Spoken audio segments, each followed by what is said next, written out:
Ricardo Samaniego Ortiz, January 29, 2009. On August 17, 1997, Gerardo Garcia died in the El Paso County Jail from a heroin overdose. Tests showed the morphine level in his blood was 3 times higher than normal. A pathologist noted that Garcia had no track marks, indicating he was not a habitual heroin user. During the trial, 2 witnesses stated that the overdose was not accidental, but was deliberately forced on Garcia by Ortiz, who suspected Garcia of revealing Ortiz's involvement in several bank robberies. The area of the jail where this occurred was known as the Texas Syndicate Tank, designated for inmates linked to the Texas Syndicate. Ortiz held the position of tank boss, effectively controlling the other inmates in that section. He refused the final meal. In his last words, Ortiz expressed love for his family and thanked them for their support. "Stay strong," he said, although he had no friends or relatives in the death chamber. "I'm at peace. I love you and my kids. See you." David Martinez, February 4, 2009. Martinez lived with his girlfriend Carolina Prado and her 2 children, 14-year-old Eric and 10-year-old Belinda. On July 10, 1994, Martinez fatally beat Carolina with a baseball bat while she was in bed. He then used the same bat to kill Eric in the living room.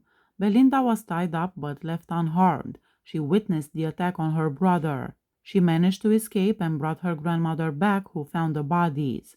When arrested, Martinez admitted to the murders and made a statement comparing the victims to cockroaches. No clear motive for the killings was identified. He declined the final meal. His last words were, "Nothing I can say can ever change the past. I hope one day you can find peace. I am sorry for all of the pain I have caused you for all of those years. There is nothing else I can say that can help you." Martinez also expressed love to his family and apologized for making them grieve. "I am sorry to put you through this as well. I can't change the past. I hope you find peace and know that I love you. I am sorry. I am sorry and I can't change it. Keep on going and it will be okay. I am sorry. I truly am." Dale Devon Chenit, February 10, 2009. On September 17, 1996, Christine Vu, 26, was found deceased in her Arlington apartment, lying face down in a partially filled bathtub. Her hands, ankles, and neck were bound with duct tape. The autopsy revealed she had been assayed, strangled, and drowned. Although investigators collected the fingerprint and DNA evidence from the scene, these did not initially identify any suspects. On December 24, 1996, Wendy Prescott, 20, who lived in the same apartment complex, was found similarly positioned in her bathtub with her neck, wrists, and ankles bound together with duct tape. The autopsy determined she had been assayed and manually strangled. A high-quality fingerprint and genetic material samples were recovered from her apartment, but no matches were found in law enforcement databases at the time. These cases, referred to by the media as the work of the bathtub killer, remained unsolved for several years. In 2000, the Arlington police resubmitted the fingerprint and DNA evidence to the FBI, which matched a man named Chenit. After his arrest, he was linked to the assays of 4 additional women in the Dallas-Fort Worth area between September 1998 and October 1999. In January 2003, Chenit was convicted of the capital murder of Wendy Prescott and sentenced to death. He was also charged with Christine Vu's murder but was never tried for that case. His last meal was 2 spicy fried leg quarters, French fries and ketchup, and 2 spicy fried pork chops. His last words were, "My only statement is that no cases ever tried have been error-free. Those are my words. No cases are error-free." He did not acknowledge the 6 witnesses who attended on behalf of his victims. Johnny Ray Johnson, February 12, 2009. Johnson admitted that he offered Leah Smith some crack cocaine in exchange for relations. After Smith used the drug, she declined to have relations with him.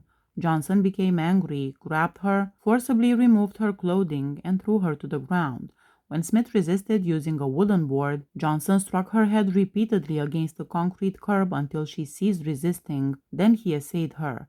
During the sentencing phase of the trial, the prosecution presented evidence, including Johnson's oral and written confessions, indicating that he had committed similar acts of assay and/or murder against multiple other women on several occasions.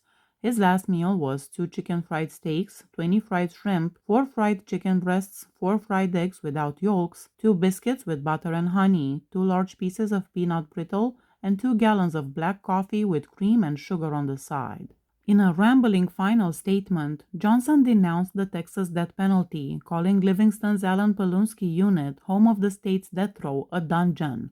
Death row is full of isolated hearts and suppressed minds, said Johnson, as a small group of friends and relatives he asked to witness his death sobbed. The Polunsky dungeon should be compared with the death row community as existing, not living.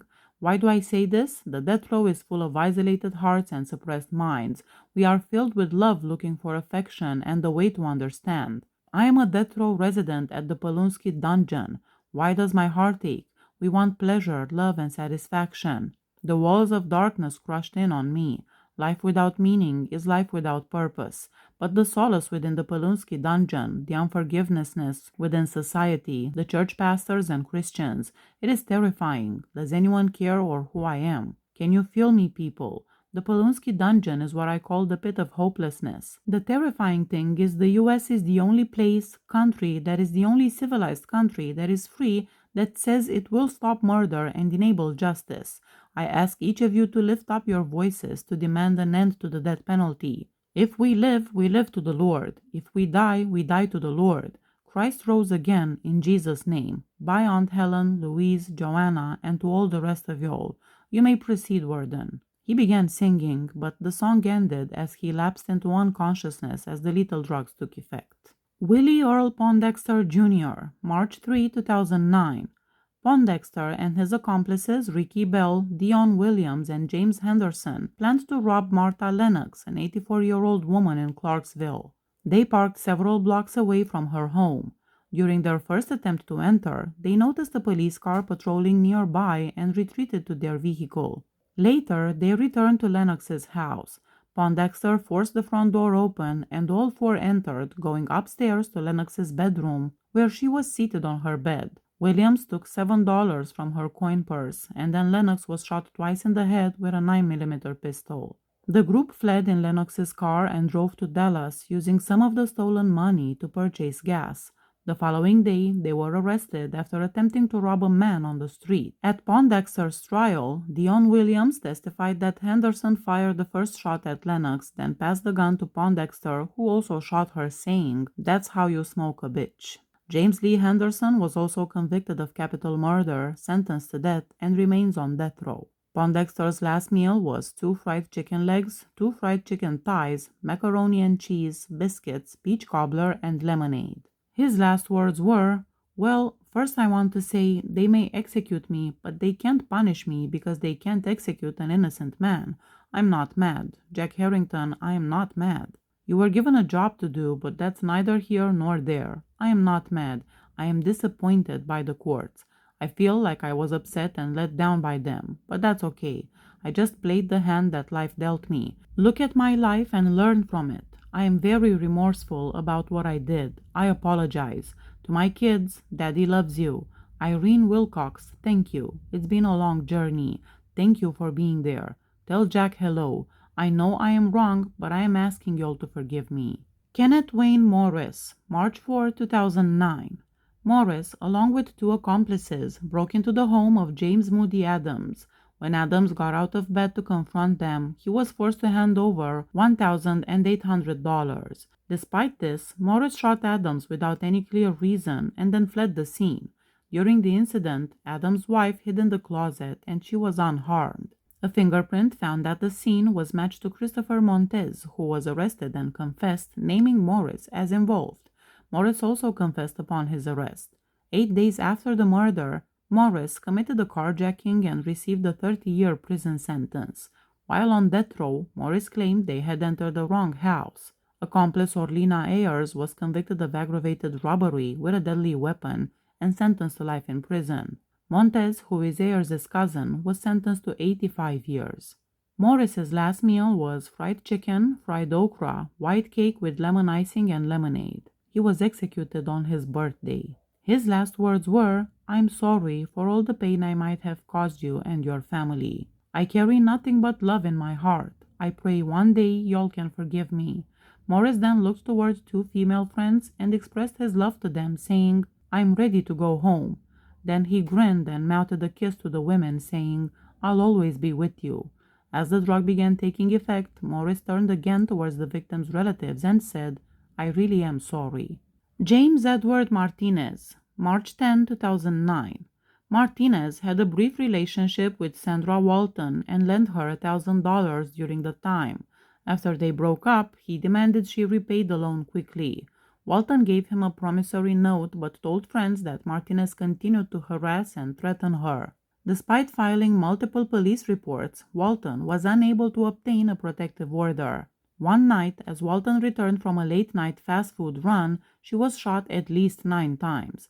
Michael Humphreys from Arlington was also shot 8 times. At the scene, police found 27 shell casings from a high-powered Austrian military-style rifle. On the same night, Martinez repeatedly called his longtime friend Casey Ashford and later drove to Ashford's farm to leave a black canvas bag for safekeeping. The bag contained the rifle later identified as the murder weapon, among other items.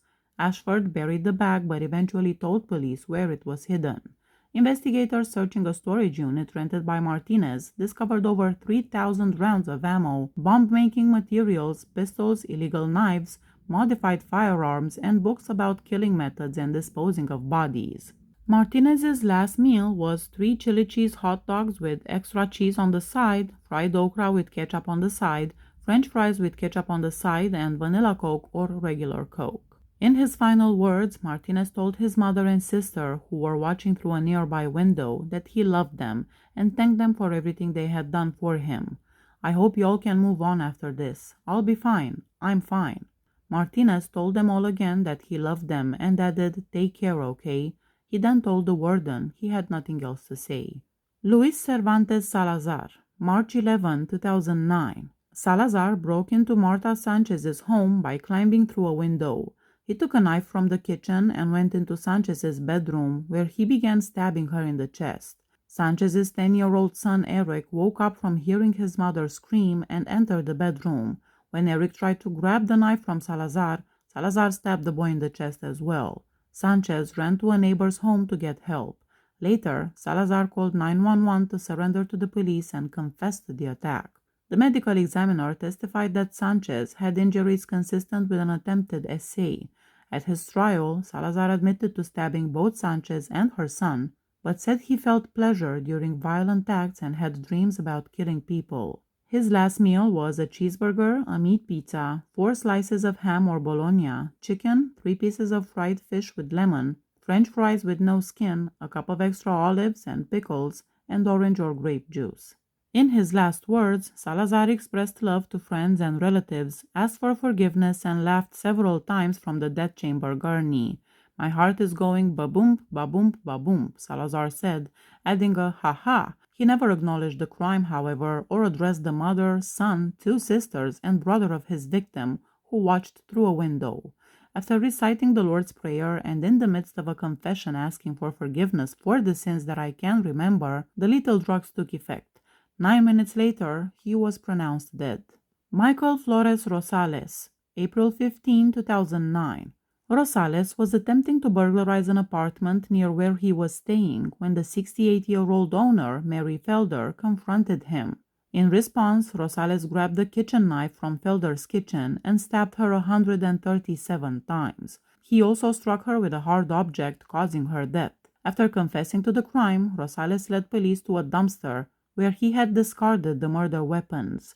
Authorities recovered a white plastic trash bag containing a bloody pair of needle-nose pliers, a bloody steak knife with a 4.5-inch blade, and a bloody 2-pronged kitchen fork. His last meal was beef enchiladas, fried chicken, a double bacon cheeseburger, and a vanilla cake. His last words were, "I love you." These were directed to the witnesses, who included 3 of his brothers standing a few feet away and watching through a window.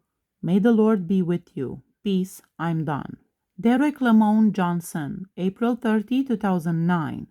18-year-old Johnson and his 15-year-old accomplice Marcus Maxwell robbed and kidnapped Latausha Curry, who was about to make a call at a payphone. Curry was driven away in her car, essayed, beaten with a 2x4, and suffocated with her own blouse. The murder was part of a 2-week crime spree involving Johnson and Maxwell that left numerous women robbed or essayed from Dallas to Waco.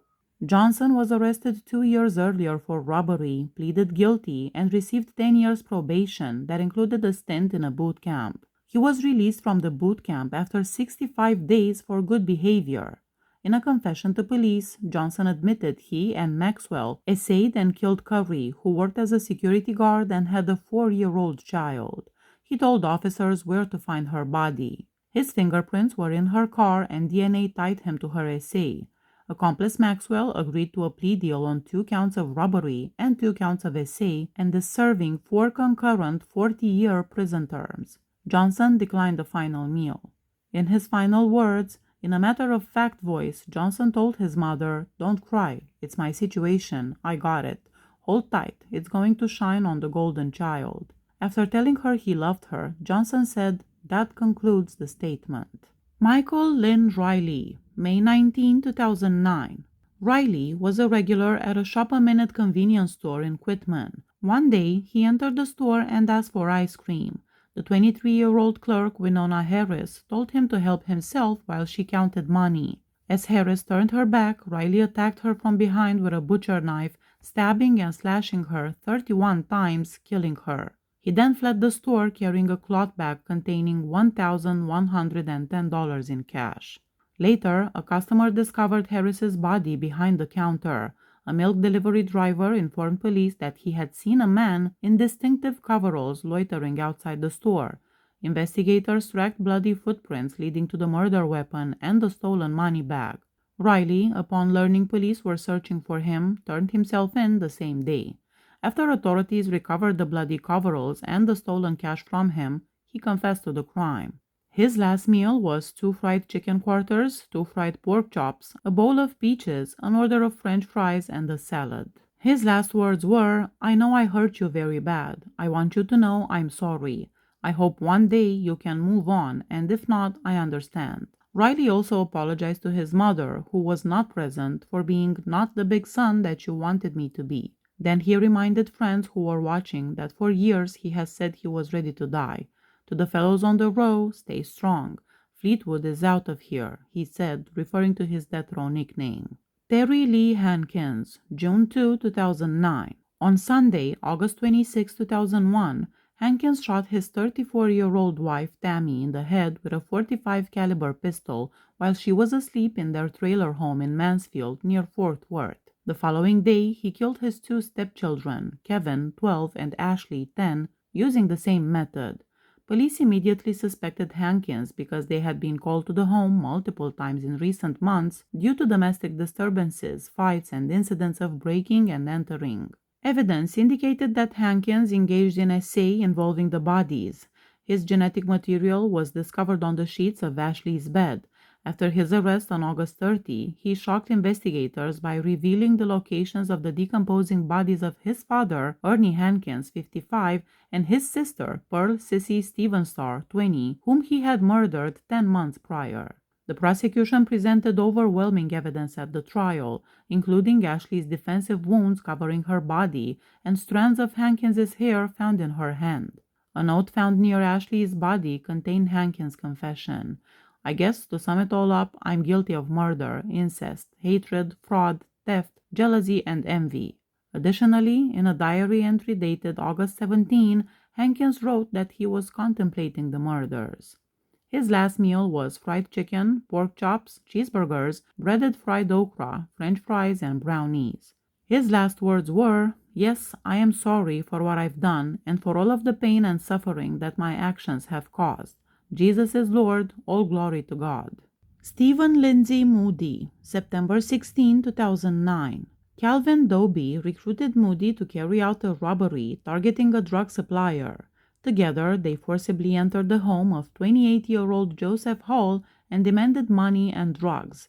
Despite Hall's pleas for his life, Moody shot him at close range with a sawed-off shotgun.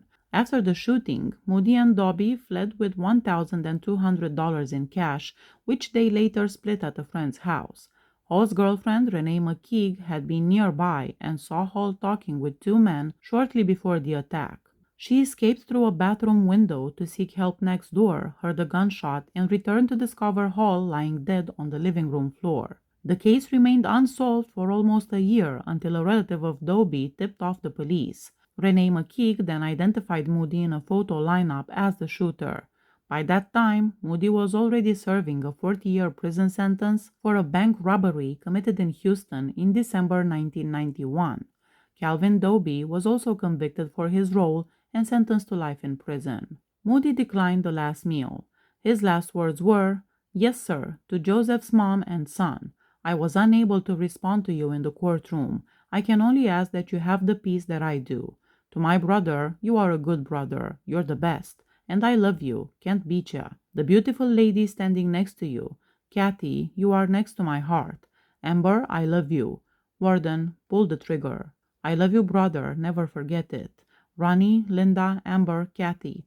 Chaplain Hart, you're the best. Love you, Thomas." Christopher Bernard Coleman, September 22, 2009. Coleman and Derek Graham were each paid $12,000 to participate in a plan devised by Genaro Garcia, who wanted to avoid paying an $80,000 drug debt. The three men arranged a meeting with the drug suppliers and stopped on a dead-end street in a residential area. Coleman and his two companions exited their vehicle and approached the second car. One of Coleman's companions spoke briefly with the driver. Then, while standing near the passenger side of the vehicle, Coleman opened fire on the occupants. The victims, Jose Luis Garcia Castro, his girlfriend, Elsie Prado, Elsie's brother, Heymar Prado Hurtado, and her 3-year-old son, Danny Giraldo, were all shot. Elsie Prado was the only survivor and later testified against Coleman during the trial. When arrested, Coleman admitted being present at the scene but denied that he was the shooter. Genaro Garcia and Derek Graham were convicted for their roles in the conspiracy and received life sentences. Coleman refused the final meal. His last words were, "Yes, ain't no way, fofo, I love all y'all." Reginald Winthrop Blandon, October 27, 2009. Reginald Blandon, his twin brother Robert, and Robert's girlfriend Latoya Mayberry went to the apartment of their acquaintance, 20-year-old Carlos Garza. While Mayberry waited in the car, the twins forcibly entered Garza's apartment by kicking in the door. Inside, 2 gunshots were fired, one of which struck Garza in the forehead. After stealing some jewelry and cash and searching for drugs, the twins returned to the car and left the scene. Mayberry later informed police about the murder. She reported seeing Reginald return to the car holding jewelry, including 2 necklaces. According to Mayberry, Robert said that Garza confronted them inside the apartment and that Reginald shot him. Garza's jewelry was later found at a local pawn shop. Video footage captured Reginald approximately 20 minutes after the shooting, selling 2 gold necklaces and a religious medal for $79. When arrested, Reginald was wearing a ring and bracelet that had belonged to Garza. He refused the final special meal. Before dying, Blandon declared his execution an injustice and proclaimed he was wrongly convicted for the crime. "Carlos was my friend. I didn't murder him. What is happening right now is an injustice. This doesn't solve anything. This will not bring back Carlos." Blandon also complained that the drugs being used to execute him were not even permitted to be used to put down dogs. "I say I am worse than a dog. They want to kill me for this. I am not the man that did this." Blandon addressed friends in attendance, including fiancée Sandra Stafford, telling them he loved them and urging them to continue their fight for his innocence. "Stay strong, continue to fight. I will see you all again." Please hit that subscribe button if you like my channel. See you next time. Bye bye.